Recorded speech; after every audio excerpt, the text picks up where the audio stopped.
Hang on a second.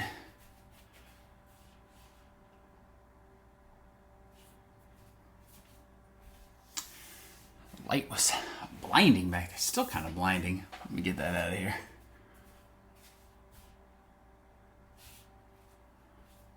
Do I normally have that covered up?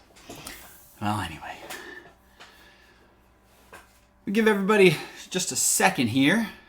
Come into the live stream, and unfortunately, for some reason, my online broadcasting system that I'm using is not allowing me to see that A, we are live, B, if the chat works.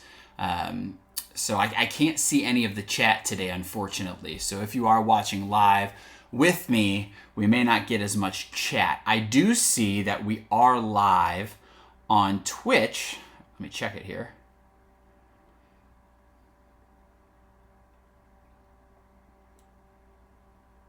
Oh, it's got an ad apparently.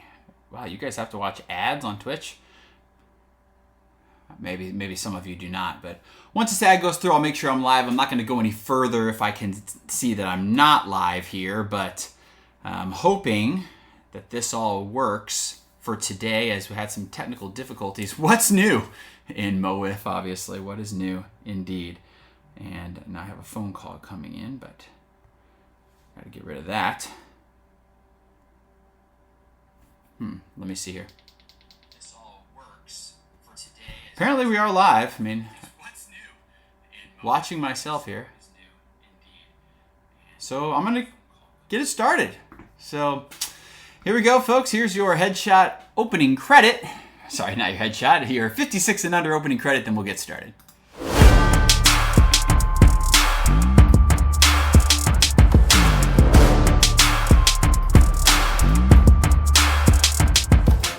And happy Wednesday, Hopper fans, back again. Welcome, ladies and gentlemen, to 56 and Under, the 5th episode, which is the exact round and how many quarterbacks were chosen instead of Shedeur Sanders. My name is Sam Skibbe, your host of MO WIFF's newest show on the weekly content schedule, live on Twitch every Wednesday, where instead of eating food on my lunch break, you get your fill of whiffs instead. Don't forget to subscribe to the MO WIFF Twitch channel and hit that bell to be notified anytime we go live here on Twitch. Once again, we're having technical difficulties. I do not have on my screen, I do not have the chat that's normally here. So if you are joining us live, then glad you can make it out, but I won't be able to converse with you, unfortunately, until I get this figured out on my end. And today I'm also coming to you a little bit earlier than usual. My kids have a half day today, so I have a strict 11:45 time slot that I have to get out of here by. So hopefully 11:45, I can get out of here, go pick up my kids. I have to pick them up by noon. Daycare's pretty strict. It's like $1 for every minute you're late. So, or $5 for every minute you're late or something like that. So, got to get out of here soon, but we'll get started. It's been a long time since tomorrow coming up that my Mojo have played at Miracle Field. And we're one of 2 teams that have only played 3 games this year. So, us and the Melonheads have only played 3. And it's fitting that we are going to play after episode 5. Today is episode 5 of 56 and Under, so my Mojo will play after episode 5, and we're going to be playing after episode 6 next week, so it's kind of like that 56 and Under theme that we continue on here with this show. But I'm very excited to get back to the field. We're going to have a tough test against the Purge this coming week, which is who is behind me right now on the screen. You got the Purge and Mambas going on down here. And the Purge team finally ends their 4 weeks in a row playing streak. I mean, that is a stint that is somewhat unheard of in this league, to have 4 in a row. I don't know if that was self-induced, if Tom requested that or not. But they'll get a 2-week break before they're back at it again after these 4 weeks they've been on the field. Then we'll have a big American League matchup between the Kings and the Mambas coming up tomorrow, where if you want a winning record, if either of these teams want to have a winning record after that, they have to sweep. If they split, they will both stay 1 under 500. So someone has to sweep if you want to have that American League stronghold to get back where the Archers are and have a winning record, because everybody else right now is under 500. So 2 great matchups coming up this week. Very excited to see everybody tomorrow and be back on the field playing after we've had some weeks off here.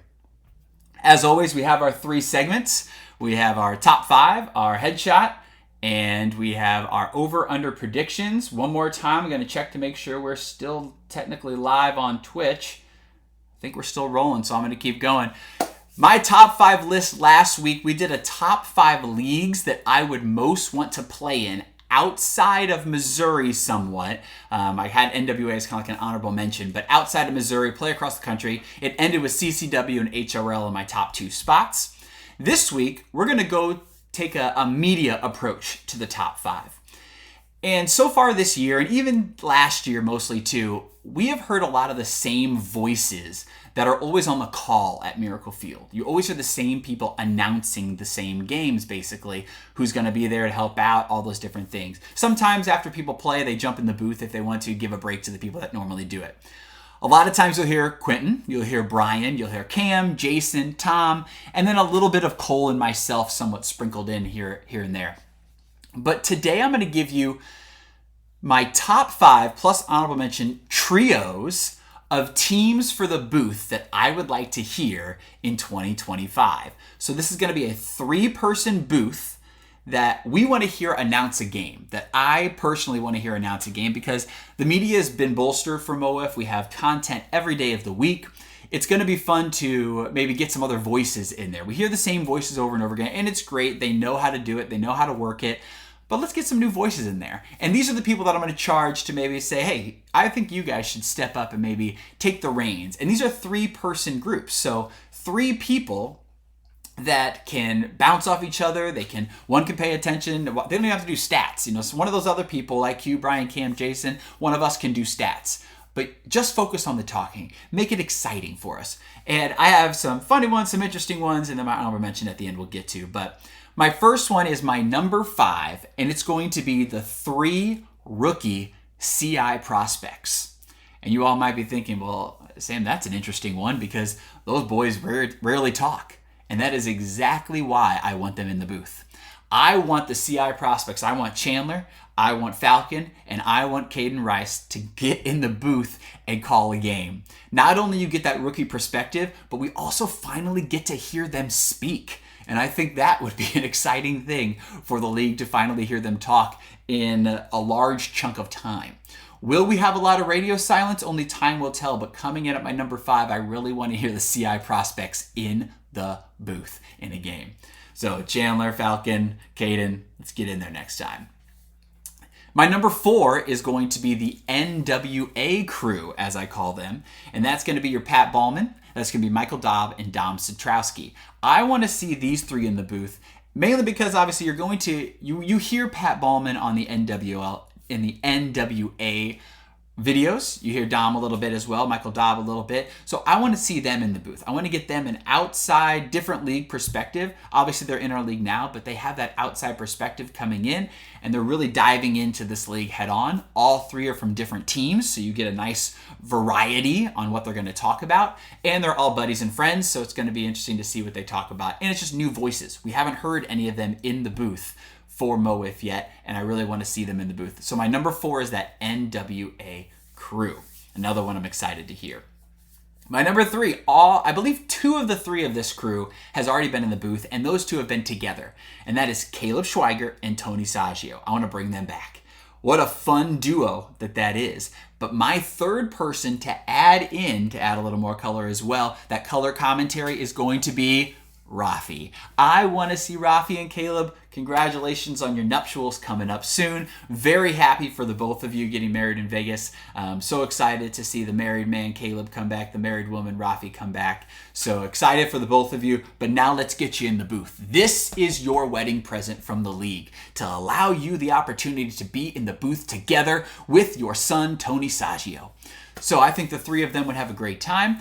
Rafi has famously been our NWLA SWBL Cardinals announcer. She's done a fantastic job the past 2 years, filming all of our games and even keeping updates on the scoreboard and everything. So thank you, Rafi, for that. And Rafi could continue that good work here at MO WIFF. She's always been off to the side. Why not have her in the booth with her new hubby, Caleb, and then Tony Saggio adding in that nice element? What a fun group that would be to have in the booth at my number 3 spot. My number 2 spot. These 3 really good friends would have a beer in their hand. They would be chatting it up, talking lots of smack to everybody that's there. I would be very excited to see at my number 2 spot Spencer Bogad, Jimmy Stout, and Jackson Crosley. I believe Jackson and Jimmy have been in the booth before, maybe not together, but I also think Spencer Bogad adding another layer to this would be extra exciting. Spencer, Jimmy, and Jackson are really good friends. They are three people that I know they wouldn't take it too seriously, but they would also add a nice element of fun while still keeping track of the game. I would just love to hear the oohs and the ahs from them as they continue on drinking those beers and watching a great game and calling that one. And I think everybody can agree it would be one of the most entertaining broadcasts we would ever see. At number 2, Spencer Bogad, Jimmy Stout, and Jackson Crosley. And my number 1 spot can only be summed up with one word: bone. Yes, I would like all 3 of the Bones to be in the booth together. Ken Bone, Nick Bone, Darren Bone. I want to see the Bones in the booth. You had that professionalism with Ken Bone. We've heard him in the booth. Before he was the captain of before he was the captain of his current team, the Kings, he was in the booth constantly for MO WIFF. I want to bring him back. I think the people want to bring Ken Bone back. He's great in the booth, but then you add the draw of Nick Bone and Darren Bone and the crazy stories that those 3 could tell in between the innings. I don't think you will find a better group of people suited to be in the booth for MO WIFF and represent our league. The Bones are my number 1 choice that I want to see in the booth together as a trio. So that's my top 5. I have the CI Prospects at number 5, the NWA Crew at number 4, number 3, Caleb, Tony Saggio, and Rafi. Number 2, Spencer Bogad, Jimmy Stout, and Jackson Crosley. And number 1 is the Bones, Nick, Darren, and Ken. My honorable mention. I really actually think this honorable mention, while they didn't make my top 5 for like a entertainment perspective, I actually think this group would be low-key, would have the right amount of quirkiness, analytics, and fun. And that is the past 3 kind of breakout superstars we've had in the league. And that is, we've had James Dutton, Spencer Foss, and this year Josh Wheeler. I think you're going to get that year perspective. They all come from different years, but they also had great rookie seasons, continuing on in the second seasons with James and Spencer, and continuing into a third season with James Dutton. And then Josh Wheeler having that rookie perspective as well. I think they'd have a lot of analytics. They have the right amount of quirkiness, as I said, and I think they would just be a great trio to have in the booth. That's my honorable mention.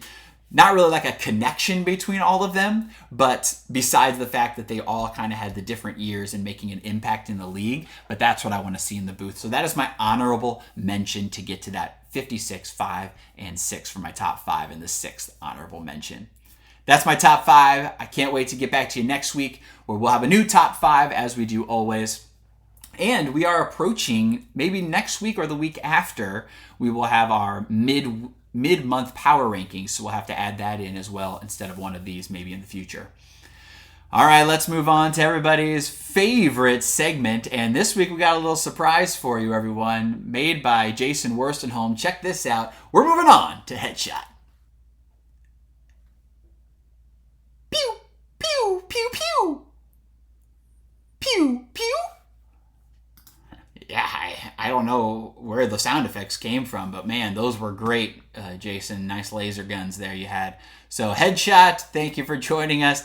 Headshots last week brought us a plethora of bolstered media bits and nuggets, and I know everybody enjoyed that.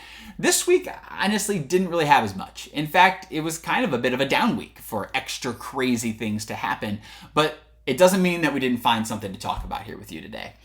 This week, a lot of my headshots are centered around the 56 and under rule. This past week, we had quite a few outs on the 56 and under, and if it wasn't for Cole Layton hitting a home run on the 56 and under, I would kind of begin to lose faith in the league. Now, I'm not saying, I'm guilty of it as well. I've gotten out on 56 and under before, but already this year, you're starting to see that the percentages are against the hitters when it comes to 56 and under. It is amazing how difficult it is to see 56 and under after you've been seeing 80 plus on the mound, or in my case, 75. But so headshots are going to be kind of centered around 56 and under this week. The first headshot is going to go to James Dutton. James, yes, struck out to John Satrowski twice in a row on the 56 and under, back-to-back at-bats. Then he comes up for his third at-bat in a row and gets another 56 and under pitch, this time with Tom Wilkerson on the mound. James then opts to take the single walk against Tom instead of possibly getting another out. And here's the kicker, folks. The Mambas were already up by 5. So the fact that James Dutton could have been 3 times in a row that he gets the 56 and under pitch. The first 2 times he gets out, and then the third time opts for the single walk against Tom Wilkerson because he doesn't want to get out a third time in a row. And they were up 5. James, this is the perfect opportunity for you to practice. Who cares at that point? You're up 5. Your batting average is already down the tube, buddy. You might as well try it out. So James did get his revenge, though. He did strike out Colin on the 56 and under. Colin might not get the headshot that we're looking for. He got out once, we'll let that slide. But James did get his revenge. So he's kind of +1, I guess you would say, if you kind of include the walk as a push. My next one goes to, it's kind of a combination of people again. It starts with Alex Eggert. Alex Eggert struck out on the 56 and under to John Satrowski, and then again to Tom Wilkerson. So he got out 2 separate times on the 56 and under. But what makes this one interesting is on the second one with Tom Wilkerson, it was only 4 balls. Once again, people, our counts are atrocious. The amount of times that we cannot keep track of our counts is incredibly amazing to me that we're having so much difficulty. It was only 4 balls. The players ended up listening to the announcers, who was Cam and Q at the time, and Cam was vocal saying, yeah, it's 4. But the players listened to the announcers. Cam did, to Cam's credit, he did say he is not the official guy. You shouldn't go off him. He kind of took what I said to heart last week. It should not be the scorer's table, and this is another example of why you should never ask the scoring booth. But Cole and Tom both went with Cam. Alex should have gotten 1 more pitch for the 56 and under. Now, did he get out on the 56 and under and it ended up not really mattering? Sure. But maybe it would have changed the trajectory of which pitch came from Tom. It does change the outcome. Alex should have got 1 more pitch, the non-56 and under, and then that probably would have been a ball. He would have got 56 and under anyway. But my favorite part is Cam's quote at the end, too. After Alex got out, he goes, oh, I hope I'm not wrong there. Now I feel really bad. all going to show that we still cannot keep counts. And you heard the fear almost in Cam's and Q's voices the entire game. The entire game, they were on the live stream. They kept second-guessing themselves over and over again on what count was. And so I'm glad, in a way, that this segment of Headshot strikes so much fear in everybody that listens later on. So, Alex Eggert, a little bit of Cam as well for the Headshot, a little bit of Tom and Cole for allowing all of it to happen. But it ended up in Tom's favor, so it really not is for him anyway. But Tom is also one of those, and I think somebody said this on a podcast, or on a live stream too, where Tom just uses his sales voice, and he just sticks to his gun. Yep, 4-2, or yep, 3-2, he just says the count, even though probably 3/4 of the time, Tom's also wrong. So, to everybody out there, let's just start keeping our counts. In the other series, the Archers Thunderbirds series, there was a moment, and I'll show it to you here, I'm going to pull it up. There was a moment where nobody knew the outs. So take a look at this picture. This is everybody confused. They're all walking off. Now, this was a long inning, don't get me wrong. Andrew Nichols had a little bit of trouble. It's obviously 6-0, runner on second right now. You can see in the scoreboard at the bottom. Every single person is walking out, or as you see the Archers, Drew Maurer and Tony, they're walking into the field. And then people turn after Cam and Q finally say, no, that's only 2 outs. And then they're like, oh, it's only 2 outs. Then they're trying to talk about it, trying to figure it out. Well, this wasn't a count situation. This was an outs situation. So it goes to all of you in the Archers Thunderbird series. I know it was a long inning, but it was only 2 outs. And my final headshot of the week goes to Mr. James Klein. And James, my headshot to you is because you gave up a dang hit.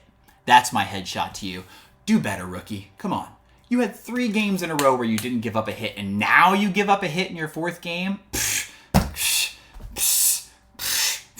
There goes Cy Wiffle for you. Giving up 1 hit. Come on, James. All right, so that's my headshots for the week. Let's take one more look at our headshot graphic before we get out. Boom. Boom. Pew. Pew. Pew. Pew. Pew. Pew. Whew. Great one, Jason. Nice job.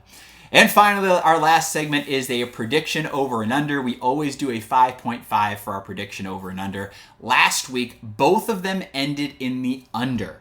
The Thunderbirds and Archers series was a 5.5 average innings played per game.